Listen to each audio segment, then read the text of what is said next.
preamble in the Necronomicon, threatening anyone who You are now listening to the iWalter Show. Real talk about nothing. And dismemberment. You don't suppose there's anything to that, do you?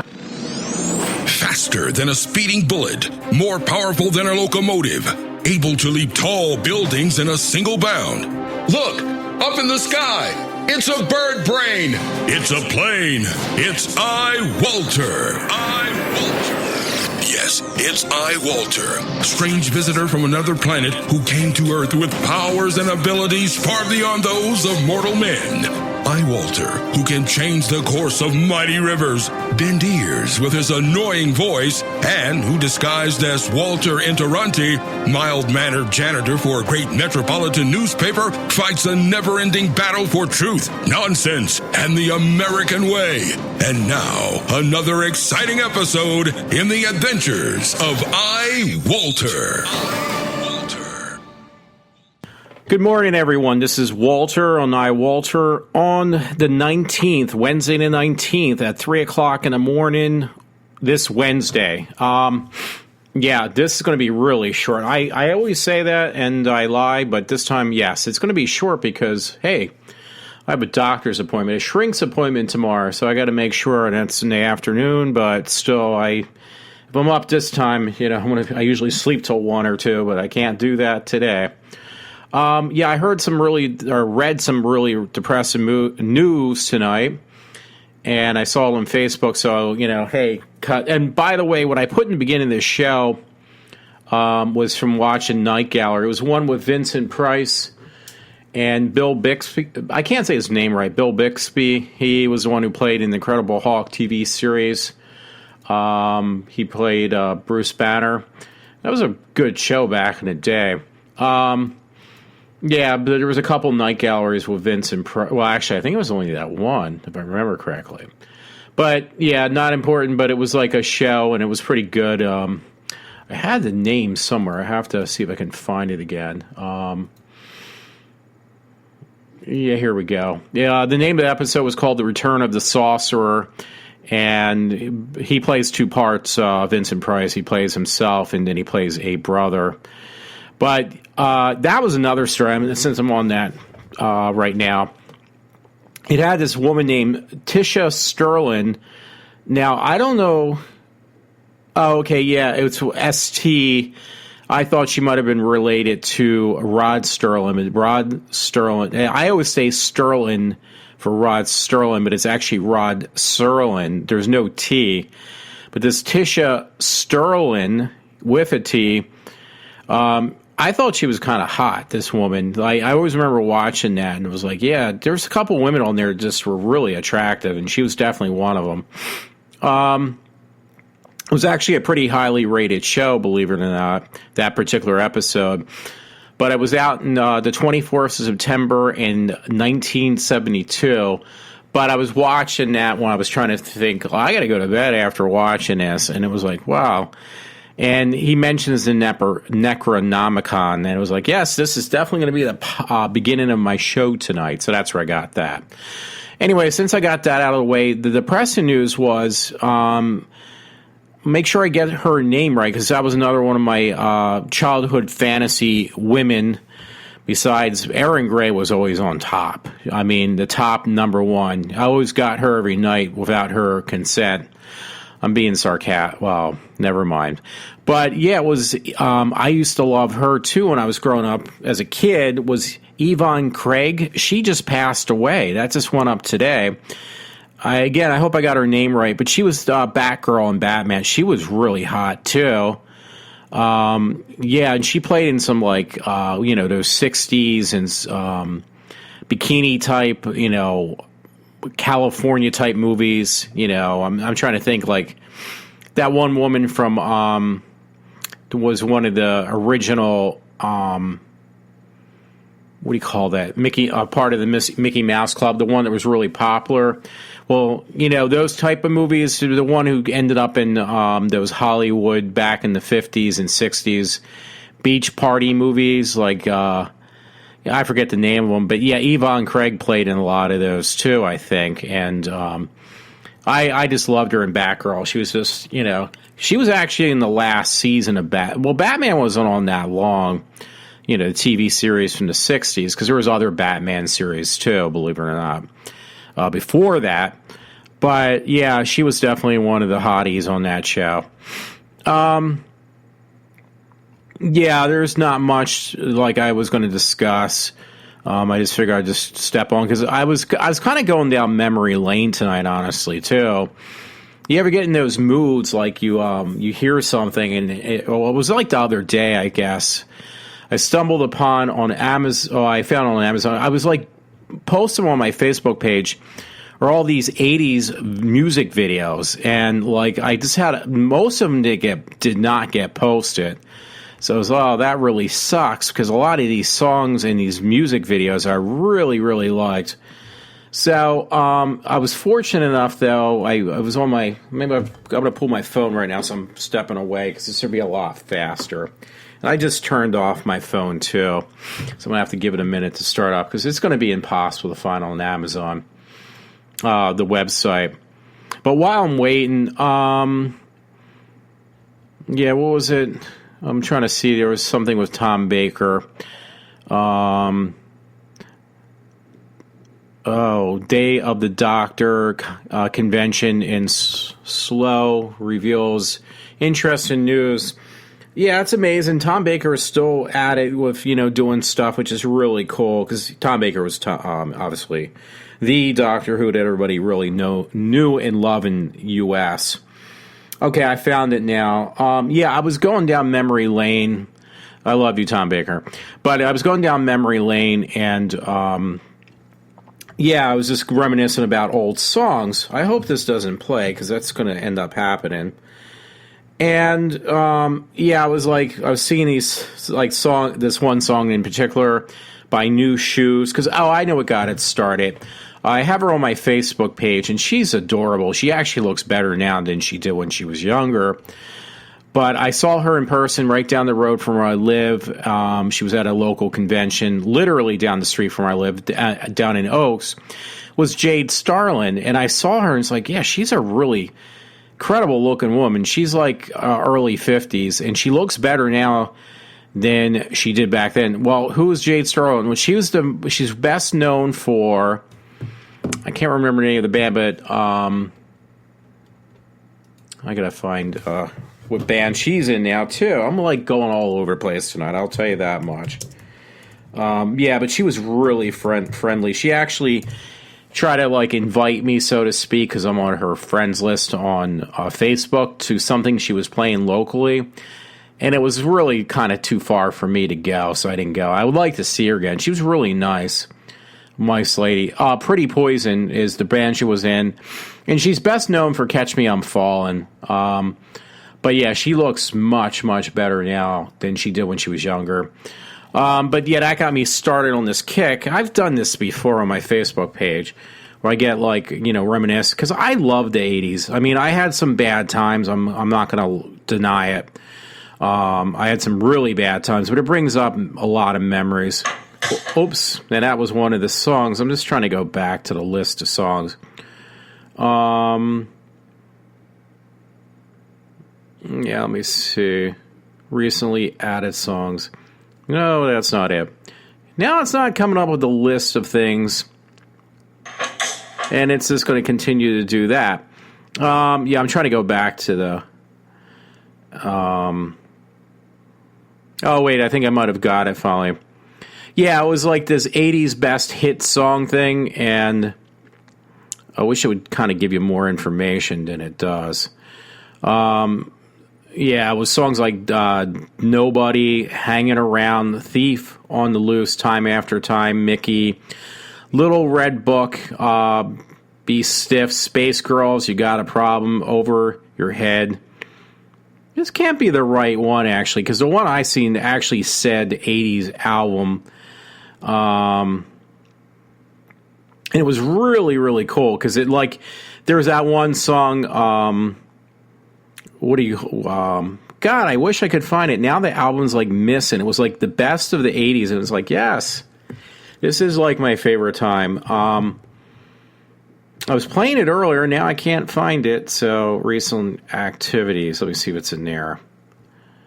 80s one hit wonders. Yeah, it's like all one hit. Oh, here we go. I'm sorry. It was here. I'm going to go through this list because this was really cool, though. I mean, if you grew up in the 80s, you're going to love this. It was by Aha. It was that song "Take on Me," and then it was "Bow Wow Wow." I Want Candy, and 3 was "99 Luft Balloons" by Nina. 4 was "Tainted Love" by re-recorded by Soft Cell. I'm sorry. The next one was "I Ran So Far Away" by Flock of Seagulls, and then "Reflex" by Frankie Goes to Hollywood.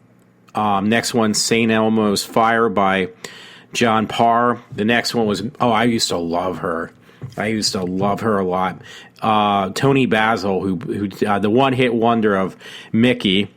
Next one's "Tom Tom Club" and its "Genius of Love." Next one's "You Spin Me Right Round Like a Record," Dead or Alive. Next one, "You Got Paid," Johnny Kemp. That one I don't remember. "Rock Me Amadeus" by Falco. God, you got to remember that one. If you grew up in the 80s, that is. This is the one that got me started, besides Jade Starlin, was "I Can't Wait" by New Shoes. Now, that's one from my friend Matt, because New Shoes was actually a band, I think. And they were from some show he likes.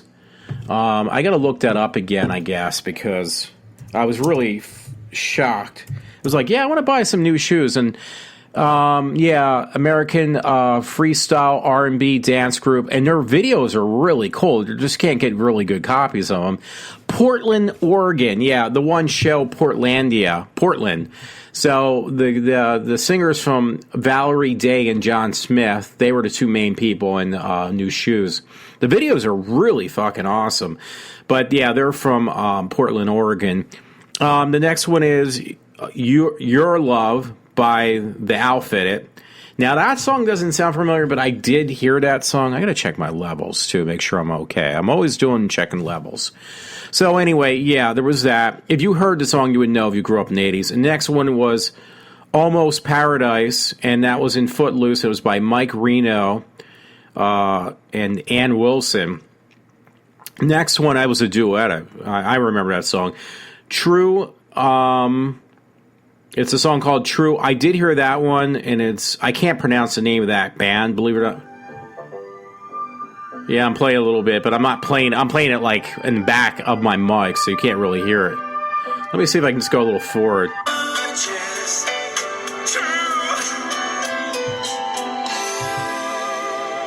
Anyway, yeah, that was a song, again, that was really cool. I remember hearing that all the time on the radio.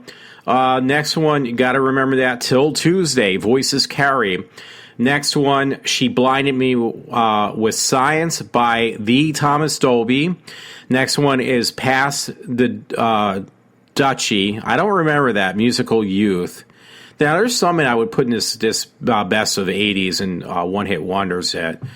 Like Yaz, I guess, had some. Well, they had more than one hit, though. There was another one, too, besides Yaz. Yellow, I think, was the name of the band. I swear to God, there was a band called Yellow.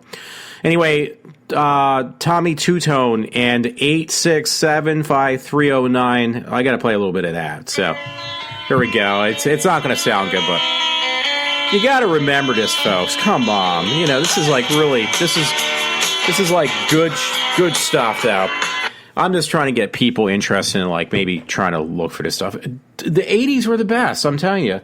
And it reminds me of when I was younger. I was in my early 20s. I was in this halfway house, so to speak, or this transitional living program, trying to teach you how to live on your own. My parents basically wanted me to try to get some independence on myself, so they put me in this transitional living program like in my late teens, but then it ended up into my early 20s, and it was this place in Horsham, down from Horsham Clinic, believe it or not, and it was called Project Transition, and it was great because that was like, it wasn't the best times, but it was in some ways, because that was a time that I was away from home. I was not happy at all, but I met this really hot-looking girl at the time, and I remember her name. First girl I ever dated, I was like 20 years old, 21 years old. She was 22.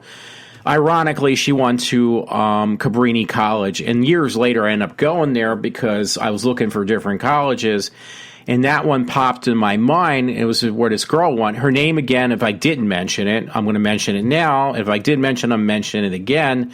Her name was Tammy Hargrove. That's a story and a half, I have to tell you. So, a typical guy thing, too, with that, because I never had a girlfriend. I never had a girlfriend at that point, because I was very awkward looking, which, once again, I successfully went back to looking awkward. But I went through a point, I guess I must have been halfway decent. I look at pictures of myself when I was younger. It's like, wow, I hit a little weird spot that I actually looked like a normal human being, even though I wasn't. So, yeah, this girl, Tammy Hargrove, was in this halfway house. I was in there. I was actually in an apartment that they basically supervised me from a distance. But this girl, Tammy Hargrove, she was like incredible looking. She had this haircut that just drove me nuts back in the day.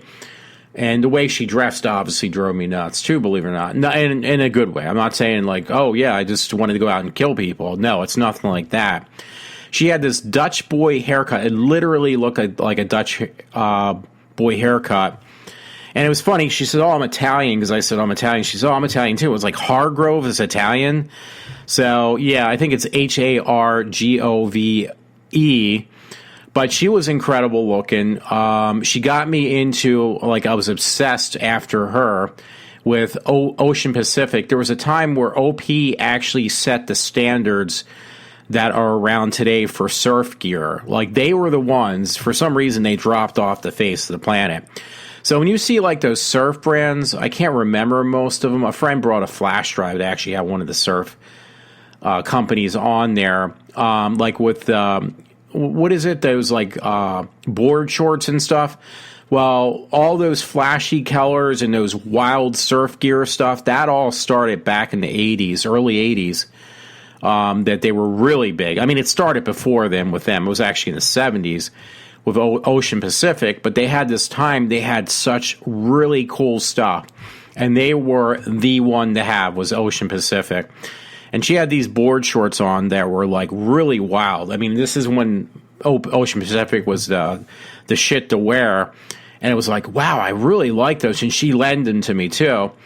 But that wasn't the story behind it. But she had this Dutch boy haircut. She had these really piercing blue eyes. Her hair was brunette, but she had a cut like a Dutch boy. And then she had on this babe in like a bikini top, one-piece bikini top, if I remember correctly. And she had on these really wild Ocean Pacific, that's all she would wear is OP. This Ocean Pacific pair of board shorts. It was like, whoa, those look cool. But I was so I never seen any woman at that point, a girl that looked like at my high school. I never saw that. I went to Methacton High School, that looked that incredible. And she was like really just wild too. So I basically, this is like a true confession for the confessional box at church. I was just the whole time, I was just so dumbfounded how incredible she looked that I just kept on staring at her breast. And I was like, oh, hey, can I talk to you for a minute? Like, it was like, I never asked a girl out. I never did, never will. I'm just too damn shy. But I was just staring at her chest, like I was memorized by her chest. And I basically, I don't know what happened. It was like somebody put me on one of those heat lamps and just basically said, you know, okay, now you need to confess to whatever you did wrong, like at a police station. Well, that's what I felt like I was, but I was like mesmerized by her breast and with how she looked in her dress and those eyes just drove me nuts, that I basically just spilled everything about myself. Like somebody basically opened up a whole can of worms. And it was like, I can't believe I just did that. So I left her that day, that night that I did this to this girl, Tammy Hargrove. And then, like, it wasn't too long afterwards, I think I got her, like, she was so surprised that I was being so honest with her about everything about my past, my history, what brought me to where I was at that point, that she came up to me and it was like, okay, this girl is way above what I'm capable of ever again. Like, she was, what is that old saying that, you know, she's like, she's above what you can get. Like, you know, this girl is, you know, you're talking like upscale compared to me, who is like at the bottom of the barrel. But she came up to me and she said, I just need to tell you something. And she pulled me aside, and I swear I almost fainted. But this girl, Tammy Hargrove, came up to me and she said, I just want to let you know I have a really big crush on you right now. It was like, and I was like looking, I was like, okay, you must be talking to somebody behind me, because it's obviously not me that you just said that to. Like, I was dumbfounded. I mean, you're talking about somebody in high school. If I would even remotely make a kind gesture that, hey, I'm really into you, they'd probably laugh in my face and tell me to get you know, go take a long walk off a short pier. But yeah, she really said that. So I ended up dating her for a short period of time. But obviously, I had a roommate at the time. His name was Jan. He was a great guy, but he told me, he says, I don't like her and I don't trust her. And it was like, dude, you're just jealous because that girl was like super hot. He's like, no, she is just using you and playing with you. And I was like, when you see somebody that you like, this girl, Tammy Hargrove, if you're a guy, you're going to say, I don't care what you're saying. I'm just going to enjoy the ride while it lasts. So I did some stupid things with her because I got like, it was like, oh my God, I got like way above what I'm capable of ever even remotely having a relationship with, as far as a female goes. So I did some stupid shit just to, you know. She said one time, she said, "Oh, it would be cool if I could ever have." This was down on 611. She said, "If I could ever steal the road sign for 611," she said, "I would be funny to do." So you got to understand me. I take things when people say stuff like that. I take my friend Matt just to email me. I want to see what he wrote me. So, yeah. Yeah, I took her literally. So I ran down. I had no car. I walked down to 611, and it took me half the night. But I ripped the interstate sign barehandedly off on 611. It was a big sign. The thing was like 3 times the size of me. And I brought it to her thing. It says, like, I can't keep this. I can get arrested for this. This is illegal to do. It was like, when you're a kid, you don't, or not a kid, but a young guy, you know, bottom line is I do stupid shit too. I've done a lot of stupid crap when I was younger. I think you kind of, well, I want to say I grew out of it. I don't know. That's probably too strong of a word. I've never grown up, so I can't say I've grown out of it. So, but you know what? That time period, she got me into bands like, not that I liked the one. She was really big into the Violent Femmes. But then at the same time, she also got me into this band called The Cure. And was like, she played Standing at the Beach, Staring at the Sea, the cassette. And it was like, listen, I was like, this stuff's crap.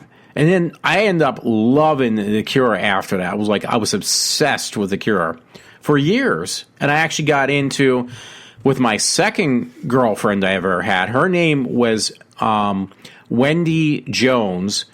And it was funny, when I started dating her, she actually said, oh, in my high school, she was from Delaware. She said, oh, yeah, at my high school graduation, they actually had, now this is old school stuff, but she said they actually had live. They hired, because they weren't that big back then, was the Hooters. So she had at her high school prom, like, the Hooters play at their school. It was like, wow, that was pretty cool. And they got really big for a while there. So, yeah, I mean, but this is the stuff I grew up with, though. I mean, I grew up with my brother with Devo and some other bands. He got me into what was called, at the time, was called New Wave. Then it became alternative music. Same thing. You know, you had Kraftwerk as well and some other ones. But it was because of the first girlfriend I had and the second girlfriend, probably the only 2 girlfriends I really seriously had for a short period of time, got me into the music I listened to. But that also, at that time period, even when I was younger, it was who you affiliated with at the time, like growing up as a teenager, is the kind of music I listened to. And that was like New Shoes, and that's NU, and it's SHOOZ. New Shoes, and some other bands like that was really big when I was a teenager. That song called Amadeus, and that was from Falcone. They played it on this station in Philly back in the day when the R&B stations were really fucking cool, and I'm talking really cool. There was a station called Power 99. They played all the best dance music, and it wasn't this really crappy rap music. It was real music, and actually one of them was Amadeus, but they played other music on there. It was basically back then, the R&B stations like Power 99 and stuff, those stations actually played dance music. They didn't play this obscene crap music that I consider it. But I was into that, too. I was into a lot of the dance music. I used to go to the nightclubs. Me and a friend, that I met, a younger friend, years later, and his sister, his twin sister, we used to go clubbing all the time. We went to, like, Shadows back in the day that doesn't exist anymore. We also went to Breakers, I think it was called, years before that, way before that. I went with a friend down to a place in Philadelphia that was a converted church into a nightclub. And there I heard like different industrial music. One was from Lords of Acid. Sit on Acid was a song. But all this music, that was part of my life, was my music. So that I listened to. Well, besides Doctor Who, Dr. Shock, and some other TV shows, all science fiction or horror. But yeah, I honestly, most of my life is around the music I listened to in the 80s. And I listened to everything. I remember one time when I was really depressed, I used to like basically sulk to Christopher Cross song. I think it's Christopher Cross, Sailing. That would make me cry, though. That's something you don't admit to, but it's the truth. But yeah, they were very fun times. I related my life, though, to the music I listened to. So that was a big part of my life. That was a big change in part of my life, was what I grew up with as far as music. But a lot of my influence came from music, TV shows, obviously, and movies. Because I remember, Star Wars was a big thing. Jaws was a big thing. There was other movies, but they were the two. If you go back younger, because my one friend Todd says, "Oh, you got this whole thing about putting cats in it right now." I've been putting on my Facebook page. When I was a kid, maybe that's a scary sign for me, but I remember being like first or second grade when they used to give you out those little papers. You could order books. Well, guess what kind of books I used to? I didn't order books. I ordered posters. I did order some books too, but those simple books to read, the real simple ones with a lot of pictures. But I always got my parents to give me money to buy all these cat posters. And I had my room covered with cat posters because I love cats. I just love cats. I adore them. And so my parents, I don't know what you used to call those, like Easy Reader, I think it was called, growing up. And they'd give you these, like, they were like one-page papers that were folded over. And it'd have books and stuff you could buy or posters. And I was like, I got a kick out of that. So every time I could, I bought tons of these cat posters and hang them all over I literally had my whole wall filled with cat posters. So, but that was part of my life. But then, it was that, I grew up when I was a real tiny tyke. I used to also like, there were reruns back then. I didn't realize that. Voyage to the Bottom of the Sea, but that all kind of influenced what I liked and thought of. Then Star Wars, I watched that like a million times when it came to cable for the very first time when they were allowed to show it, because that was a big deal. So, but actually growing up too, me and a friend were talking about this today, my friend Todd, but me and my friend Matt had talked about this in the past, is like when you first got cable, it was the big thing to talk about in high school. And the big thing was Prism, and they used to show, I think it was Prism or Cinemax. No, I think it was Prism. Because Cinemax got the nickname Skinemax, but Prism did this too, where you would get like, you would have a cable box that it had, like if you didn't have that station, you would still get it, but it would have like a bar go across the middle where they blurred a screen out so you couldn't see. You'd have to pay for it. They scrambled the signal. But you would try to watch it because both me, my friend Matt, and Todd would do this. They would put on these like porn movies all the time, but they were soft porn. And I remember the one was Alice in Wonderland. And it was funny because years before, we even got cable in our house, it was hilarious because there was these guys at school would talk about, yeah, did you see that porn on cable last night? You know, we got it unscrambled. They'd give it out for free for a while, like the different cable stations. There was other ones besides HBO and Prism that I can't remember that don't even exist anymore. Well, Prism doesn't exist.